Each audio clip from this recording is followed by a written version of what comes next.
Abra sua Bíblia no Evangelho de Mateus, no capítulo de número 7.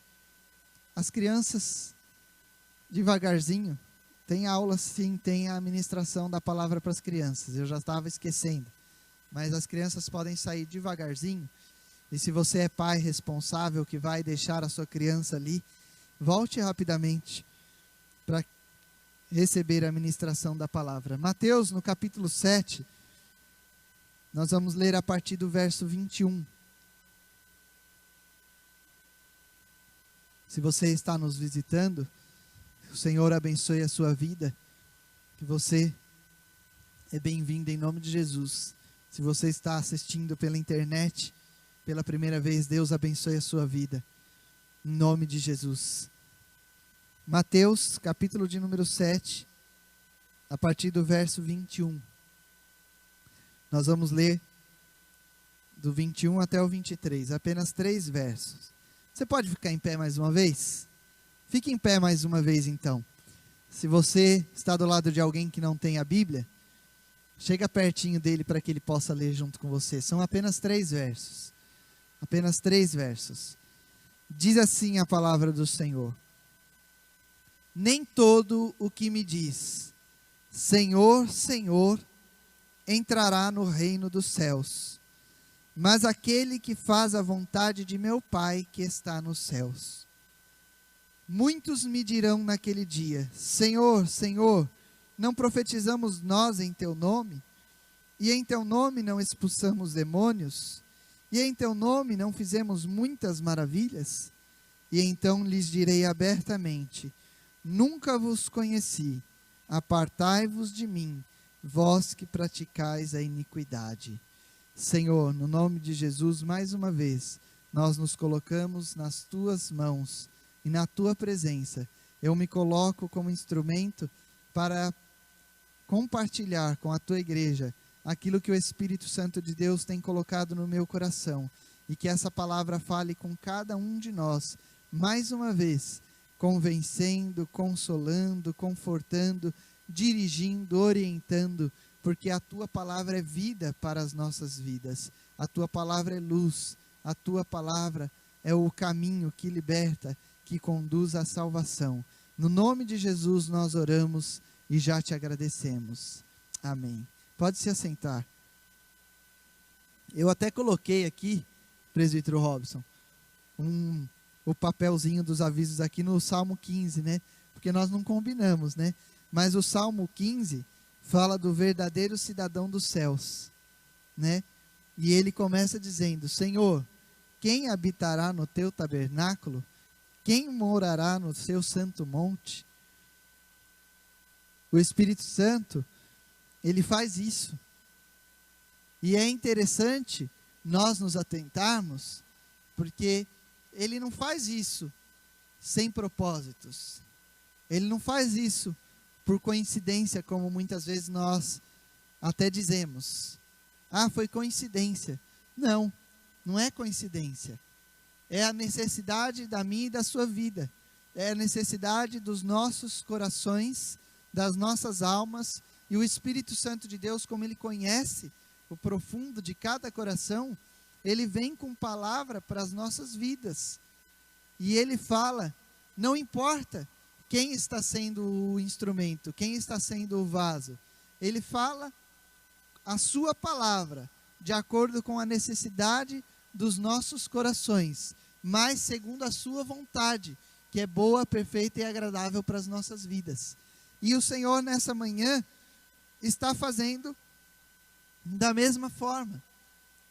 Nós acabamos de ler esses 3 versos no Evangelho de Mateus, e é importante entendermos algo a respeito do Evangelho de Mateus. Talvez você já tenha ouvido isso, mas nós vamos trazer novamente à memória, recordar. O Evangelho de Mateus foi escrito por um dos discípulos de Jesus, o apóstolo Mateus. É interessante que Mateus era judeu, Mateus era um publicano, ou nós podemos dizer, cobrador de impostos. E por ele ser um cobrador de impostos, por ele ser um publicano, um cobrador de impostos amando a cargo do governo romano, nós já entendemos que era um homem repudiado pela sociedade. A história mostra isso. Os livros e a Bíblia mostra isso, que aqueles que eram assim denominados publicanos, cobradores de impostos, eram repudiados, não eram bem aceitos pela sociedade, porque eles não só cobravam, eles extorquiam o povo, eles meio que se aproveitavam, eles roubavam, eles extorquiam o povo, por isso não eram bem aceitos. Mas a palavra do Senhor nos mostra que em um determinado momento, Jesus, já no seu ministério, passou e chamou alguns. E entre esses, Jesus chamou Mateus. E a palavra do Senhor diz que Mateus, então, seguiu a Jesus Cristo. E nós vemos Mateus como um dos 12 discípulos. Não que houveram só 12, mas um daqueles que são citados como os 12 discípulos de Jesus. O Evangelho de Mateus, como todos os livros da palavra, são destinados, e o Evangelho de Mateus especificamente, foi escrito com o propósito de chegar esta palavra ao coração dos judeus, que já criam em Jesus, e o confessavam como Filho de Deus. Mateus, um judeu, que aceitou o chamado de Cristo, se converteu ao Evangelho de Cristo, à pregação de Cristo, começou a segui-lo, começou então a pregar o Evangelho de Cristo. E aí ele escreve este livro a judeus, ao seu povo, para que o Evangelho de Cristo fosse chegado àqueles que já haviam entendido, mas ainda não haviam entendido Cristo como o Senhor e Salvador.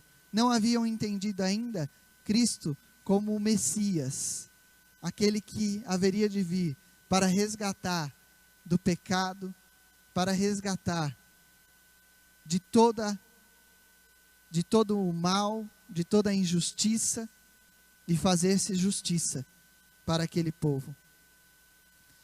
Mateus escreve então este evangelho, e eu peguei aqui algumas questões para que nós possamos entender um pouquinho melhor aquilo que o Espírito de Deus tem a falar com as nossas vidas.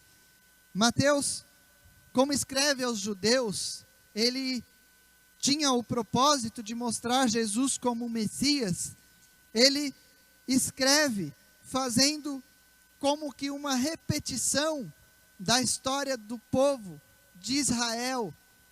Então ele traça analogias quando ele escreve o Evangelho de Mateus. Então ele fala de Jesus saindo do Egito, fazendo uma analogia ao povo saindo do Egito, ao Êxodo. Ele fala de Jesus atravessando o Jordão, fazendo analogia ao povo atravessando o Mar Vermelho. Ele fala de Jesus sofrendo no deserto, fazendo uma analogia à peregrinação do povo no deserto. Ele fala de Jesus proclamando os seus mandamentos no monte, na montanha, fazendo uma analogia dos mandamentos da lei de Deus dada no Sinai. Então ele vai traçando paralelos entre o ministério de Jesus com o povo de Israel no deserto, para que os judeus compreendessem que, na verdade, Jesus Cristo veio para cumprir e para completar a lei. Jesus Cristo veio para cumprir as profecias que foram dadas no Antigo Testamento. E ele vai mostrando, usando nas suas escritas, no escrito do Evangelho, terminologias como Filho de Deus, terminologias como Filho do Homem, Reino dos Céus, para mostrar quem era Jesus, o Messias, ao povo judeu.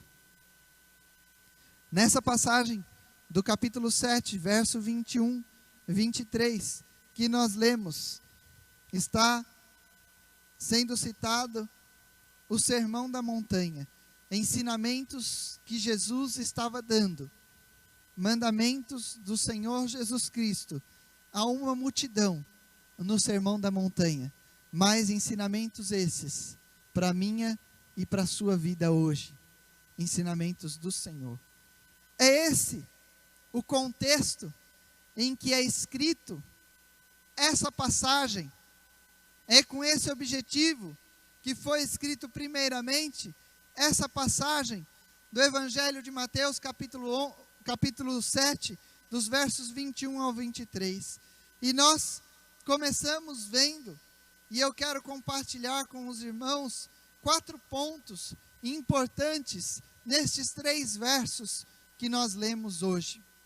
E o primeiro ponto que eu quero compartilhar é que professar o nome do Senhor, dizer o nome do Senhor, dizer eu sou do Senhor, não garante a nós, não garante a mim, a você, salvação. Olha como começa, dizendo o verso 21, nem todo o que me diz, Senhor, Senhor, entrará no reino dos céus. Dizer, eu sou do Senhor, não garante salvação. Dizer que eu sou do Senhor, não garante salvação. Podemos dizer que no Brasil, até nestes dias, de certa forma, em alguns lugares, é até meio que moda dizer, eu sou do Senhor. É cíclico, já foi e hoje é novamente. Mas isso não garante salvação.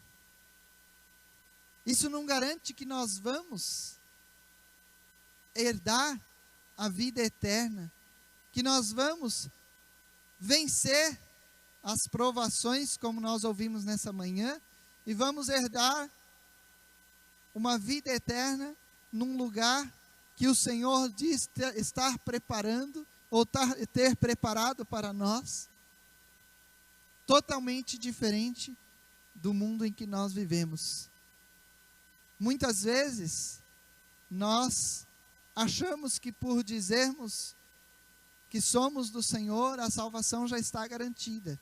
Muitos acham que por um dia terem levantado a sua mão, terem vindo a um altar, recebido uma oração, já está tudo resolvido. A salvação já está garantida. É engano. É mentira. É uma auto-ilusão. Se ilude. Acha que a minha salvação já está garantida. Isso não garante salvação a ninguém. Dizer eu sou do Senhor não garante salvação a ninguém. E é maravilhoso quando nós lemos o Salmo 15. Porque lá, quando Davi escreveu o Salmo de número 15, o Messias ainda não tinha vindo. Mas se você depois puder ler, nós não vamos ler, leia de novo. E você vai ver que o salmista está escrevendo exatamente isso. Vê como Deus é maravilhoso.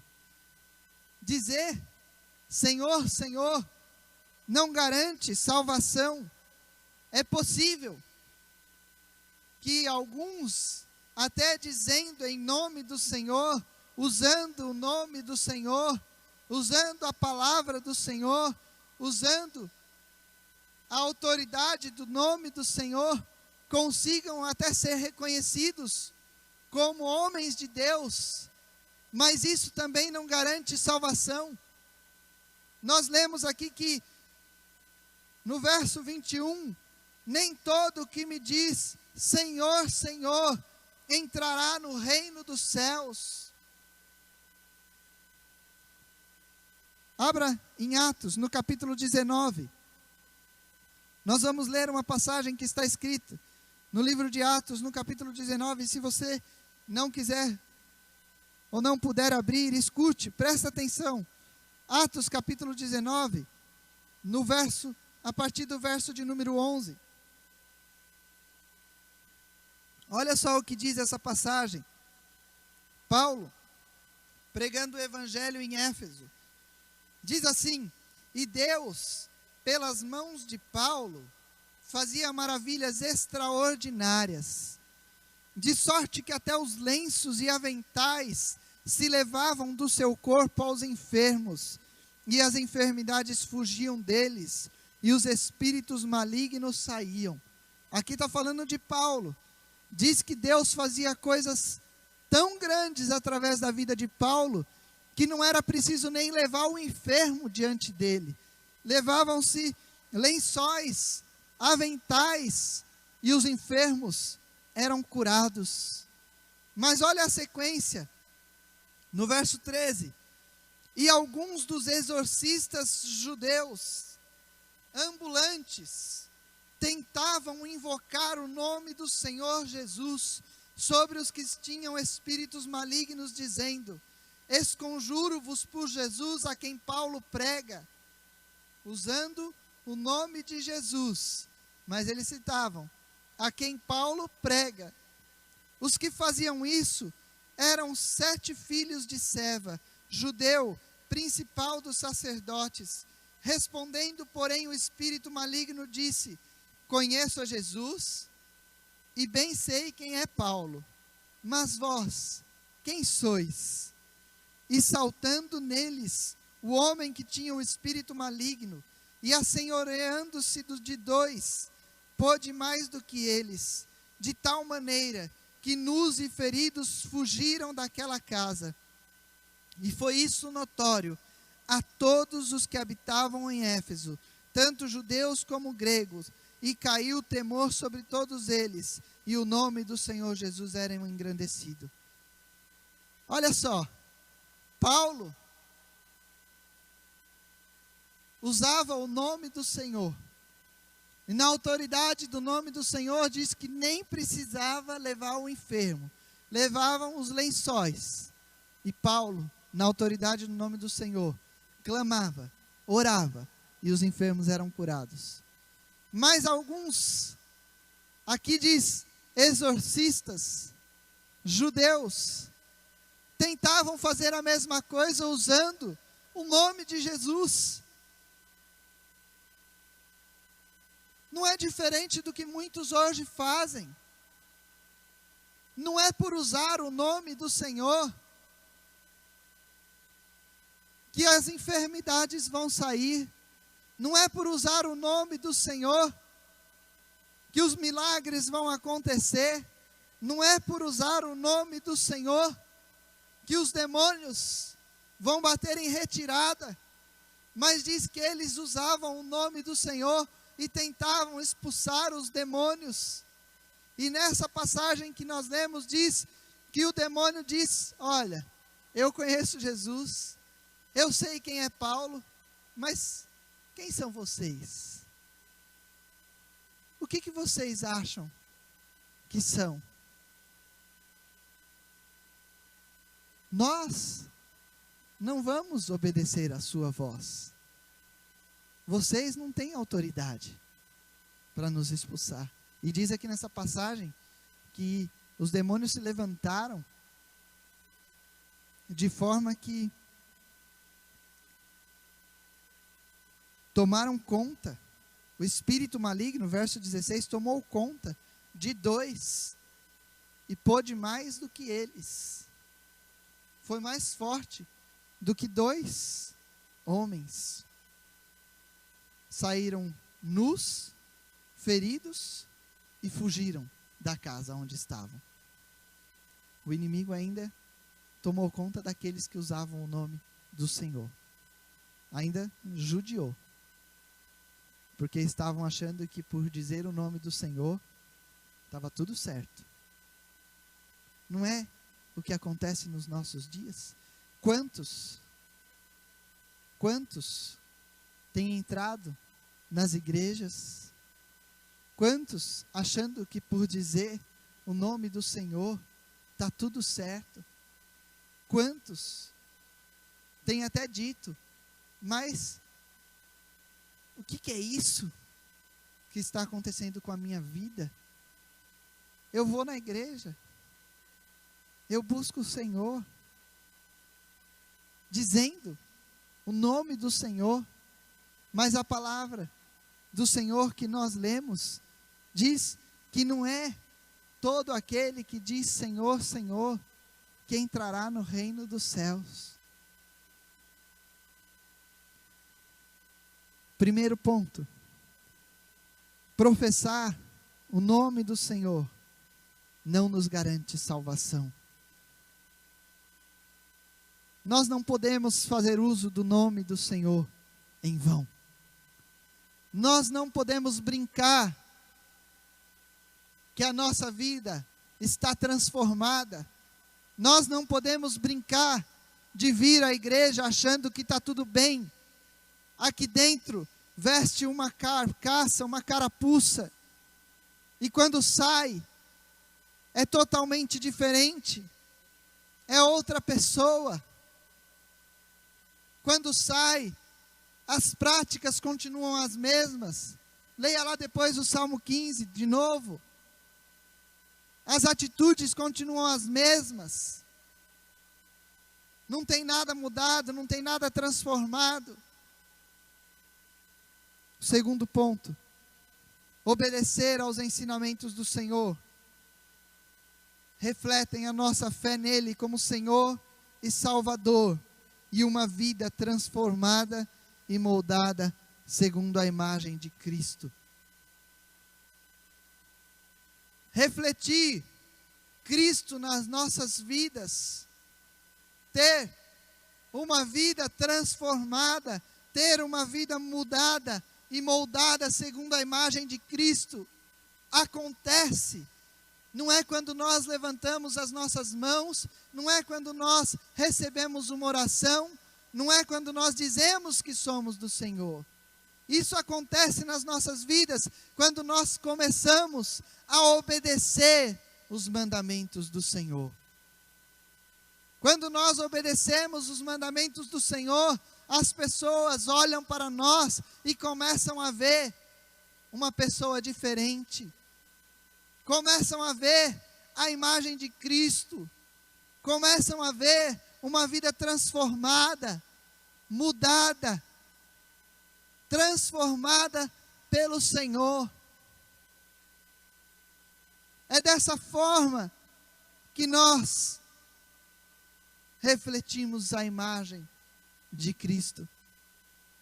Nem todo o que me diz Senhor, Senhor entrará no reino dos céus, mas aquele que faz a vontade de meu Pai que está nos céus. Aquele que faz a vontade de meu Pai que está nos céus. Olha o que está escrito no Evangelho de Lucas, no capítulo 6, dos versos 46 ao 48. Abra sua Bíblia em Lucas 6, 46 e 48 para nós lermos.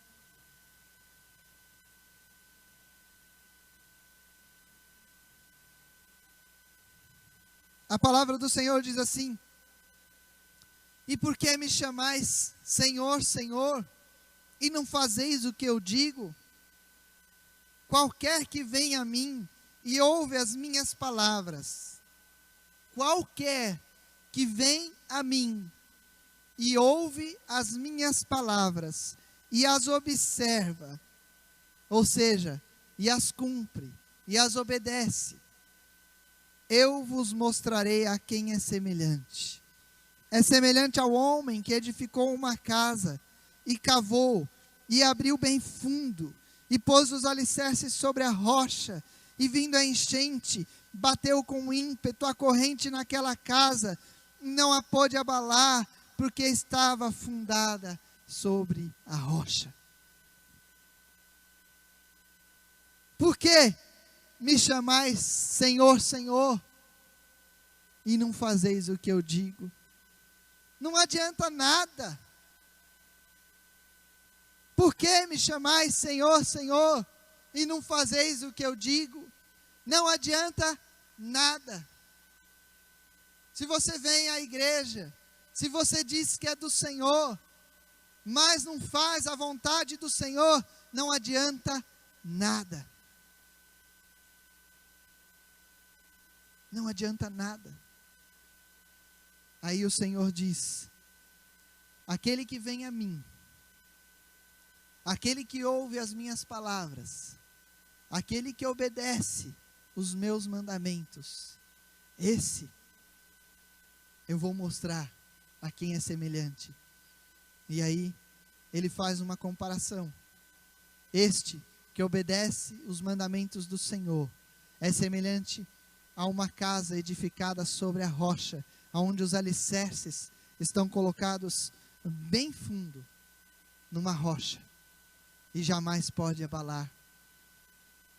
Aquele que obedece os mandamentos do Senhor, o espírito maligno sabe quem é.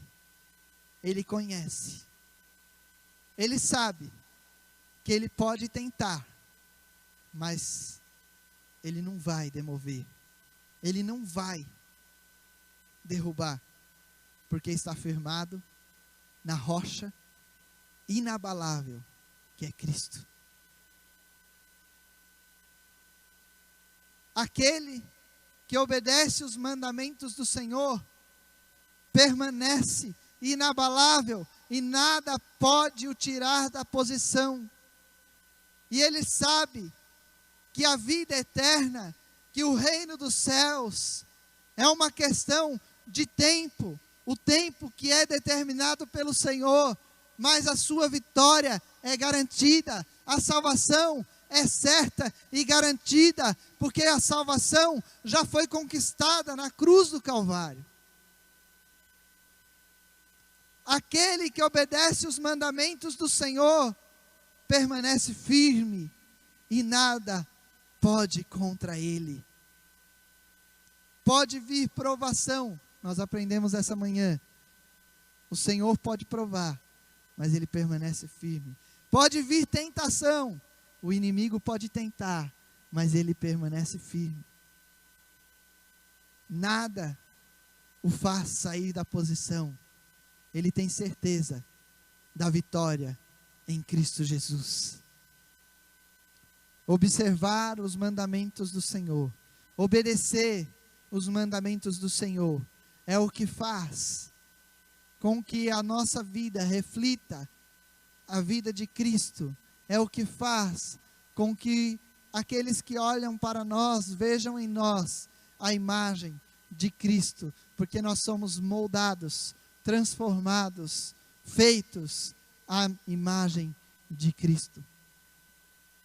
Terceiro ponto: a iniquidade do homem faz separação entre ele e o seu Deus. A iniquidade do homem faz separação entre ele e o seu Deus. O verso 23 que nós lemos diz: então lhes direi abertamente, nunca vos conheci, apartai-vos de mim, vós que praticais a iniquidade. A palavra do Senhor em Isaías, no capítulo 59, a partir do verso de número 1, diz assim: eis que a mão do Senhor não está encolhida, para que não possa salvar, nem agravado o seu ouvido. Não é isso. A mão do Senhor não está encolhida para salvar. Nós acabamos de dizer, Ele já cumpriu por mim e por você. O seu ouvido não está fechado, não está agravado. Não é isso.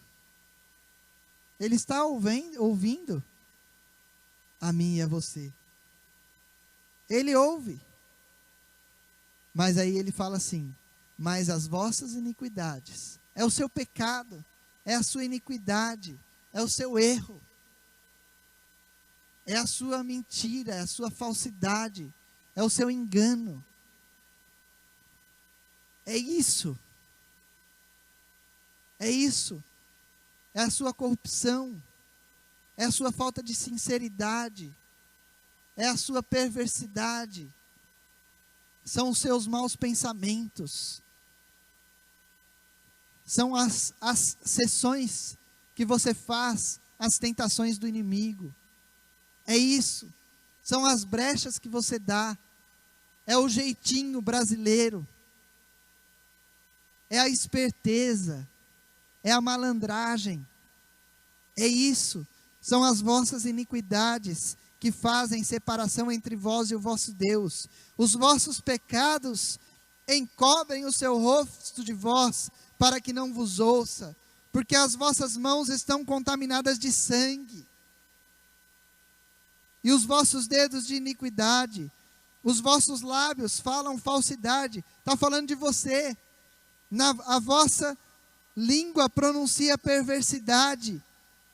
Ninguém há que clame pela justiça, falta misericórdia, nem ninguém que compareça em juízo pela verdade. Confiam na vaidade e falam mentiras, concebem o mal e dão à luz a iniquidade, chocam ovos de basilisco e tecem teias de aranha. O que comer dos ovos deles morrerá, e quebrando-as sairá uma víbora. As suas teias não prestam para vestes, nem se poderão cobrir com as suas obras. As suas obras são obras de iniquidade, e obra de violência há nas suas mãos. Os seus pés correm para o mal, e se apressam para derramarem o sangue inocente. Os seus pensamentos são pensamentos de iniquidade, destruição e quebrantamento há nas suas estradas. Não conhecem o caminho da paz, nem há justiça nos seus passos. Fizeram para si veredas tortuosas. Todo aquele que anda por elas não tem conhecimento da paz. É isso que faz separação entre você e o seu Deus. E sabe o que vai acontecer no momento em que você dizer: Senhor, Senhor, não profetizei eu no teu nome? Senhor, Senhor, eu não expulsei demônios em teu nome? Senhor, Senhor, eu não fiz muitas maravilhas em teu nome? Eu não ia todos os domingos, ia na celebração das 10, ia na celebração das 19, ia na escola bíblica, não faltava na oração, não faltava às quartas-feiras, ia na tarde da bênção, ia nos jovens, ia nos adolescentes. Senhor, Senhor, eu fiz tudo isso. E o Senhor vai olhar e vai dizer: eu não conheço. Apartai de mim, vós que praticais iniquidade. Era tudo mentira, era tudo fingimento, era tudo falsidade, era tudo para mostrar para homem, era tudo para dizer: eu tenho o Senhor, mas não tinha vida transformada, não era liberto, não era moldado à imagem de Cristo. Mentia, roubava, falava mal, não estendia a mão com a verdade, praticava injustiça, enganava, buscava contenda, a todo tempo, a todo instante. Era só isso. E o Senhor vai dizer: eu não te conheço. Eu não te conheço. O seu rosto estava encoberto, porque a sua iniquidade fez separação entre mim e ti. Os seus pecados fizeram separação entre mim e ti. E ele diz: então lhes direi abertamente: nunca vos conheci, apartai-vos de mim, vós que praticais a iniquidade. Olha lá o Salmo 15, eu vou ler agora. Presbítero, já leu? E nós vamos ler aqui. Primeiro, no verso 1 e 2, ele fala. No verso 2, ele fala: quem é que vai habitar no tabernáculo do Senhor? É aquele que anda em sinceridade, pratica a justiça e fala verazmente segundo o seu coração. O verso 3, aquele que não difama com a sua língua, nem faz mal ao seu próximo, nem aceita nenhuma afronta contra o seu próximo. Verso 4: aquele a cujos olhos o réprobo é desprezado, mas honra os que temem ao Senhor. Aquele que mesmo que jure com dano seu, não muda, é verdadeiro, não é falso. Aquele que não empresta o seu dinheiro com usura, nem recebe subornos contra o inocente. Ó Mateus, antes de seguir a Cristo. Não é esse? Quem faz isso, nunca será abalado. É esse. É esse o que vai habitar, vai entrar no reino dos céus. É esse que reflete a imagem de Cristo. É esse transformado, moldado pelo Senhor. Esse vai entrar no reino dos céus. Ao homem sem a graça salvadora de Jesus Cristo, ao homem que não alcançar o perdão, ao homem que não tiver a sua vida transformada segundo a imagem de Cristo, está reservado o inferno, a perdição, a morte eterna. A este, é isso que está reservado. Nós precisamos ser transformados pelo Senhor. Nós precisamos tirar de entre nós e o nosso Deus a nossa iniquidade, o nosso pecado. Precisa ser tirado, precisa ser limpo, precisa ser banido, precisa ser tirado. Quarto e último ponto: Jesus Cristo é nossa propiciação. Romanos capítulo 3, dos versos 23 ao 27.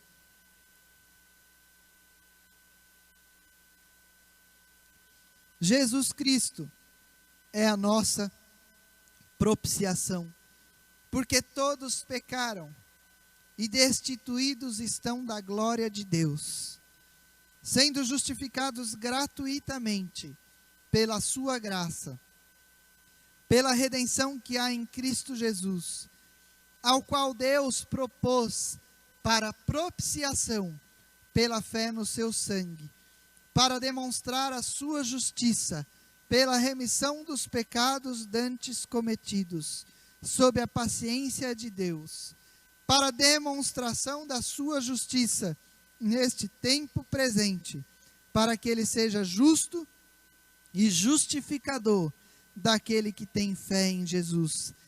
Onde está logo a jactância? É excluída. Por qual lei? Das obras? Não, mas pela lei da fé. Existe salvação? Existe esperança? Existe solução? Existe. Jesus Cristo é a nossa propiciação. Você sabe o que significa propiciação? O significado de propiciação é sacrifício para aplacar a ira ou justiça divina. Sabe o que significa isso na prática? Que se não fosse o sacrifício de Cristo, nós sofreríamos a ira e a justiça de quem? De Deus. Se não fosse Jesus Cristo, nós sofreríamos a ira e a justiça de Deus. Mas como assim? Como Deus ia fazer isso comigo? Como Deus ia me enviar, me destinar para um lugar de perdição, de morte eterna? Que Deus é esse? Deus não é amor? Que Deus é esse? É isso mesmo. Nós, pelo sacrifício de Cristo, o justo e justificador. Pelo sacrifício de Cristo, nós fomos justificados. Pelo sacrifício de Cristo, nós fomos justificados. Ele morreu em nosso lugar para nos justificar e nos livrar da ira e da justiça divina. Que maior amor é esse que pode haver de um Deus que entregou o seu único filho em favor de mim e de você? Não existe maior amor. Mas a verdade é que Ele nos amou de uma forma tão grande que entregou o seu Filho para que nós fôssemos justificados. Porém, se não fosse dessa forma, nós estávamos condenados à morte eterna. A morte e a condenação eterna. Jesus Cristo é a nossa propiciação. Mas aqui no final dessa passagem que nós lemos diz: onde está logo a jactância? É uma palavra bem diferente essa. Mas sabe o que significa jactância? Significa onde está a vanglória? Onde está a arrogância? Onde está a sua vanglória? Acabou? Foi excluída? Por qual lei? Das obras? Ou seja, você fez alguma coisa para merecer isso? Foi isso? Não, não foi isso. Mas foi pela lei da fé. É crendo em Jesus Cristo como Senhor e Salvador. É crendo que a morte de Jesus Cristo na cruz do Calvário perdoa os pecados, redime dos pecados, redime da injustiça, redime da maldade, redime da maledicência, redime de toda sorte de males e nos dá a certeza e a garantia de uma vida eterna. É pela fé em Cristo Jesus. Ele já cumpriu tudo para que eu e você tenhamos agora, pela fé, uma vida transformada. Nós só precisamos obedecer. Nós precisamos crer e obedecer. É isso que nós precisamos. É crer e obedecer. É crer e seguir os mandamentos do Senhor. Ele já fez tudo por nós. E nós parece que queremos dar meia volta. Parece que queremos sair de debaixo da graça do Senhor Jesus Cristo e voltar para um caminho de perdição.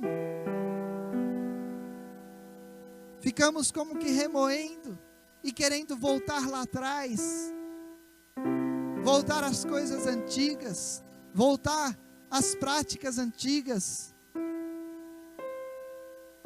E o Senhor diz: fique firme, esteja firmado na rocha, esteja fincado os alicerces da sua vida na rocha inabalável que é Cristo. Obedeça, obedeça, obedeça, que obedecendo você não será abalado. Obedeça. Sabe por que de vez em quando você fica meio que desnorteado, como que se tivesse levado um golpe e te deixado grogue? É porque você precisa obedecer um pouco mais. É porque você precisa observar um pouco mais os mandamentos do Senhor, para que quando vier o golpe, você fique firme. Quando vier o golpe, você esteja inabalável. E os golpes vêm. Os golpes vêm. E o Senhor disse que viriam. O que você pratica deve demonstrar 100% de como é o seu relacionamento com Jesus. O que você pratica deve demonstrar 100% de como é o seu relacionamento com Jesus. Nunca subestime a obediência aos mandamentos do Senhor. Obedeça. Saiba que muitos que esperam uma aprovação divina, muitos que sentam do seu lado, à sua direita, à sua esquerda, atrás, à frente, muitos que esperam a aprovação divina, receberão censura, receberão julgamento contrário, ao invés da vida eterna. Muitos, não são poucos. Tenha certeza, confie, creia. Jesus Cristo é justo. Jesus Cristo é justificador daqueles que confiam, daqueles que têm fé nele. Fique em pé em nome de Jesus.